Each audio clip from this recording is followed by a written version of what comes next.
Welcome, everyone. What we are attempting to do is to talk about both the futures and fortunes of Congress and the question of uniting India. So basically, of course, the Congress is looking for some kind of narrative to get back the space that it lost to the BJP. Every space is now occupied by the BJP. It can be media, it can be social media, media under the traditional media. It can be television, it can be print, it can be social media. Everywhere, BJP is extremely strong. The narrative of Hindutva is even stronger than anything else that we have come across in the past. What is the counter narrative? That is the question. Now, the immediate question that a lot of us will have in mind is that will it make a difference in 2024? I don't think 2024 Lok Sabha elections, I don't think there will be any difference in 2024. I completely agree with the Congress view that there is an urgent need to bring back what we had even 10 years ago.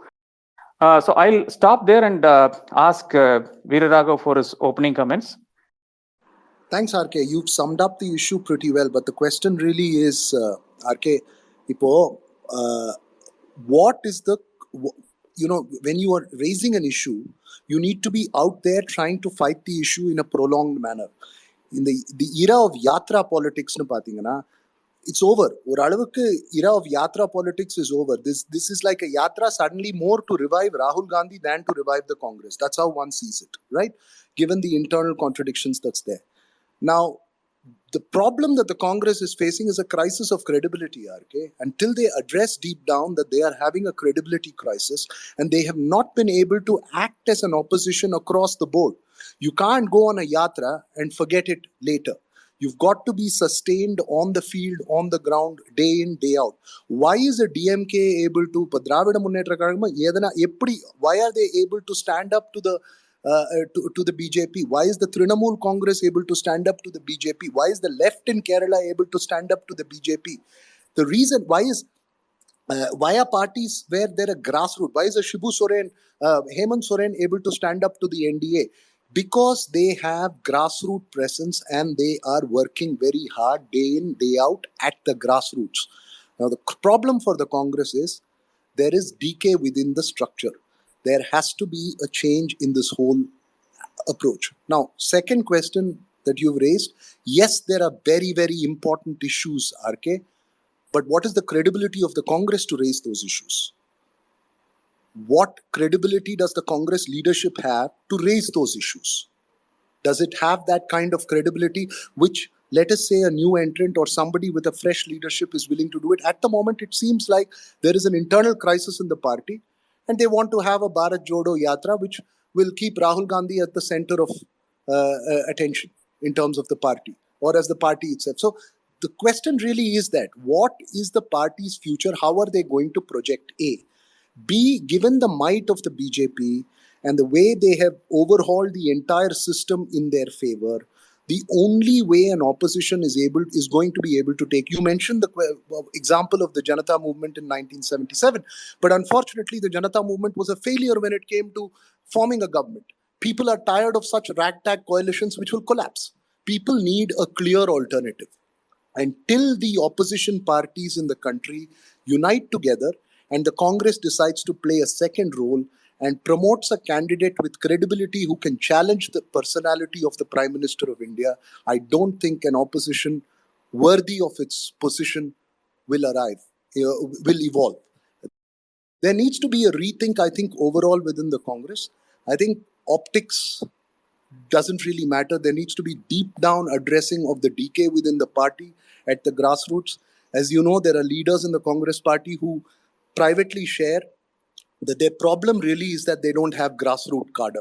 They don't have, over the last 60 years, people who were genuinely committed to the ideological position of the Congress have been sidelined, and it's those power hungry who rose in the party.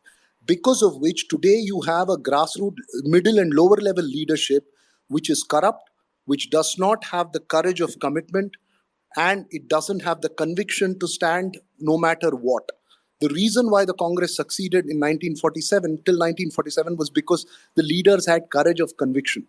Now, today, unfortunately, that is not there at the grassroots level. And so the Congress needs to evolve, or the opposition needs to evolve in India to capture the imagination of the people. Till then, such a yatra, I'm not sure, will have any consequence except for maybe the internal politics of a redundant Congress. I, of course, agree with what Veera just said. Basically, that it has to be BJP versus everybody else if there needs to be a an alternative. Which brings up to the next question, the question of ideology. How can this disparate party? காங்கிரஸும் பிஜேபியும் தமிழ்நாட்டுல மக்கள் மத்தியில பாத்தீங்கன்னா காங்கிரஸா இருக்கட்டும் பிஜேபியா இருக்கட்டும் தமிழ்நாட்டு மக்களுக்கு வந்து ரெண்டு பார்வையில பாத்தீங்கன்னா ரெண்டு பேத்துக்கும் ஒரே மாதிரி தான் தெரியுறாங்க சார். இந்த வேறுபாடு களையற வரைக்கும் நிச்சயமா வந்து காங்கிரஸ் வந்து இங்க வந்து ஒரு நல்ல ஒரு நிலையான ஒரு இடத்த வந்து மக்கள் மத்தியில பிடிக்க முடியாதுங்க sir. What the speaker is saying is that both Congress and the BJP looks to be the same party when you look at it from Tamil Nadu. And as long as there is no distinction between these two parties, it is very difficult for the Congress to make any headway as far as Tamil Nadu is concerned. Okay, the other point is Bharat Jodo. Now, if you're saying Bharat Jodo, you're saying unite India. Now, what is Modi's plank? What is Narendra Modi's plank? That India should be united. Everything is about national pride. You can't play B team to the BJP. You will have to come out and find an imagination which is different. You'll have to create a counter narrative. Unfortunately, that's not happening. You also have Sanjeev Singh, who has been part of the research work for Nalin Mehta's new BJP and associate deal. He's also joined us. Now I invite Sanjeev to speak. See, the whole idea is that, you had the organizational elections in the Congress. The results are yet to be declared. And we all know how elections take place in political parties, especially the Congress. So there is this whole debate that there should be a non-Gandhi as president. But if you look at the party structure and hierarchy, it's basically Rahul Gandhi who's running the show in a de facto manner. Now, this current systemic problem in the Congress reflects in their strategy, which is why, as Veera Raghav just pointed out, that there is a brute majority for the BJP. The brute majority exists not just because BJP has a very good electoral machinery running for them, but also because the Congress has failed its voters. The Congress has failed those traditional voters who have always voted for the values that Nehru and Indira stood for over the past 50-60 years. They have failed them, and even now they are refusing to see the writing on the wall and make the changes that are needed. Why cannot the Congress party just go ahead and have a full-time president? Now, of course, this comes in the backdrop of the Congress party elections having happened. So are they trying to relaunch Rahul Gandhi again? Point number one. Point number two, it's a Bharat Jodo Yatra. You're trying to unite people. I just heard Jairam Ramesh speaking on NDTV saying that for us, it is Congress first and opposition unity later. So what is the messaging that you are trying to give? All of us know that Congress party is not the same party which it was 10 years ago. You need to carry alliance partners with you. So on the one hand, you want unity. On the other hand, you're saying Congress first. So there's a lot of conflicting signals coming out from the Congress party, which is the very reason why we see that there is a brute majority for the BJP. And this also shows why there is lack of interest in what the Congress party is doing currently. Thank you, Sanjeev. I'll go to Ashok now. Ashok Bagaria is a senior journalist. He has extensively covered the Supreme Court, and he was based in Ahmedabad when Modi actually rose to fame. A couple of things that I want to make here. I do agree with the points Sanjeev has made, and the point which he highlighted in the beginning was about the organizational strength of the Congress party. Now, for the last 10 years, the state of affairs within the Congress party is that the party is in shambles. At least if we look beyond Delhi, in the states, if you look, the state organization strength of the Congress party is very poor. Not many people on the ground want to join the Congress party. It's high time that the Congress realizes these basic or fundamental flaws in the way this organization needs to go forward. So, first of all, they need to pull up their socks, reach out to people on the ground, try to get as many members or people, the new blood which is within the party. The second thing is that it's high time we have seen that a lot of old members of the Congress party are deserting the ship because they believe that there is no scope for them, or probably there's no clarity on the kind of role they can play within the party. There is also no clarity on the way the party is going to shape up. What is the leadership going to be? What are the values the Congress party is going to follow? So there is a lot of a sense of unclarity at this point in time. And uh, as far as this Bharat Jodo Yatra is concerned, I think this is a move in the right direction. As far as the Congress party is concerned, they are trying to reconnect with the people, reconnect with the voters, trying to reach out to the people. Until and unless the Congress party doesn't do that, it'll be very difficult for them to get back in shape. And especially for the 24 elections, it doesn't look like that they will be in any kind of shape. But at the same time, as I said, that this Bharat Jodo Yatra that the Congress has floated would do them some good. Ramkumar, please go ahead. Yeah, yes. What I think basically the problem with the Congress is not lack of any resources, manpower, or vote base, because the recent elections have proved that the Congress has an average vote base of 20% in each state. But the party leadership does not know what to do with the resources, the manpower, the vote bank. The party does not know what to do with them. And also, I think that there is no clarity on the way forward, and the Congress party is caught in a situation like a traffic jam behind a sleeping diver. And also, the crisis faced by the Congress in terms of repeated election defeats is a crisis of the current leadership of the party, not of the party's ideology, contrary to the BJP's repeated claims.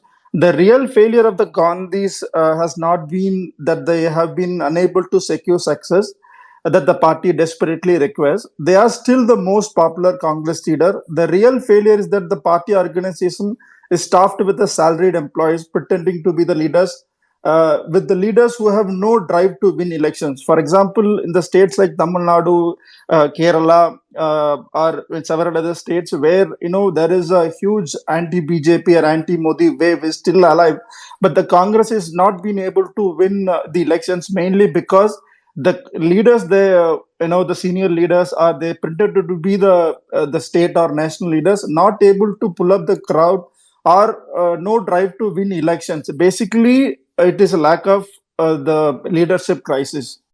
Thank you, Ramkumar. Shabir, can you expand on Ramkumar's theme and talk about Congress in Tamil Nadu, while I'll get the same reactions from Sanjeev in UP and Ashok in Rajasthan? As far as Congress in Tamil Nadu, Congress for a very long time, it has been riddled with internal factionalism. There are different groups. Even now, if you see, Congress is not in the best position. For a very long time, they have been playing second fiddle to the Dravidian parties. Right. See, after the demise of AIADMK Supremo Jayalalitha and DMK patriarch M. Karnanidhi, BJP has been aggressively pushing, hard to make inroads into Tamil Nadu. They have managed to, capture some amount of attention in Tamil Nadu, and Congress had the space, but they never tried to utilize the space. They never. And this Bharat Jodo Yatra, Rahul Gandhi choosing Kanyakumari, and he wants this yatra to start from Tamil Nadu. It's all something that we see, at least this way, the Congress unit in the state is active. In fact, for the past few days, we have been seeing all these leaders having back-to-back meetings, and there is at least some amount of activity on ground. Sanjeev, what's your take from UP? There is a difference in UP simply because you have a factor called Priyanka Gandhi. She has been, working non-stop ever since she uh, came in 2019, just before the Lok Sabha election. But the problem is not that the party is not doing enough work or that Priyanka Gandhi is not doing enough work. The problem is that Priyanka Gandhi is not being allowed to do enough work. Priyanka Gandhi has been making a lot of effort. She's been making the right noises in UP. She tried very hard, but she did not get the support of whatever little of the organization is left. So, therefore, that is a major difference in the way Congress is operating in Tamil Nadu and in UP. The other thing is that, right now, the principal opposition party is Samajwadi Party, which is being led by Akhilesh Yadav. Now, the single biggest reason why Akhilesh Yadav managed to get so many votes or win so many seats in the UP elections was that the entire Muslim community was backing them full on. But if we see that in 2024, Akhilesh is unable to break the BJP jinx or the sort of hold that BJP has in UP, then you may see that the minority vote may start looking for options, and that is when things will start looking good for the Congress party. So, in that sense, there is a ray of hope. There is light at the end of the tunnel for the Congress party in UP, but it's a long way out. And as I said earlier, that the biggest problem for the Congress is that they need to decide the leadership matrix and cast it for once so that there is some sort of stability. So, right, there is a lot of confusion, and it would do the Congress really, real good if they can clear the air, have a clear path of who is leading the party in which state. Let's say they decide that Priyanka Gandhi will lead the party in UP. Then that will give a free hand to Priyanka Gandhi to, make the organizational structure better. She's already working on it. And of course, these things, results for these things takes years to come. So that work is already happening. But if she gets the support of the central leadership in helping rebuilding the party in UP, then I think that the 2024 elections may be a watershed elections for the Congress party in UP, because if Akhilesh Yadav Samajwadi Party does not do well, then all the non-BJP voters and especially the minority vote will be forced to think as to, is there any other option where we can go and vote instead of the Samajwadi Party? And that's what the Congress party really should be hoping for in UP in the next few years. Thank you, Sanjeev. I would Veera, in Karnataka, how do you see the impact of this yatra? Is it going to make a huge difference on the ground, given that? So I don't think you need a Bharat Jodo Yatra in Karnataka, RK. What they need is a Karnataka Jodo Yatra between the Congress factions in the state. Till Siddaramaiah and DK Shivkumar don't see eye to eye and unite their forces, I think the battle is over even before they begin. So I think unity within the Congress is number one. As Sanjeev pointed out earlier, and I had also pointed out earlier, I think organizational structure and reform is most important. The Congress cannot be about Rahul Gandhi or one family. It has to build, and it's going to take time to do that. It cannot happen over one elections or just a couple of years. It will take a period of time to build itself as a credible opposition. Yes, the party still has a grassroots presence in Karnataka. It has strong grassroots leaders, but will the various factions unite? And will they be able to fight under one common figurehead as a clear chief ministerial candidate for these elections? Well, these are questions that will determine how the Congress moves forward in Karnataka. Nationally, I think the Congress needs to learn to not go beyond optics, look at addressing the serious decay within, and addressing the leadership issue. Okay, Sanjeev, let me come to you for your closing remarks. Will the Yatra Jodo anything, at least the Congress, the country? What are your thoughts? Well, RK, I have my doubts because this is not the first time Congress is doing something like this. As Veera pointed out, I think they're doing it mainly for the optics.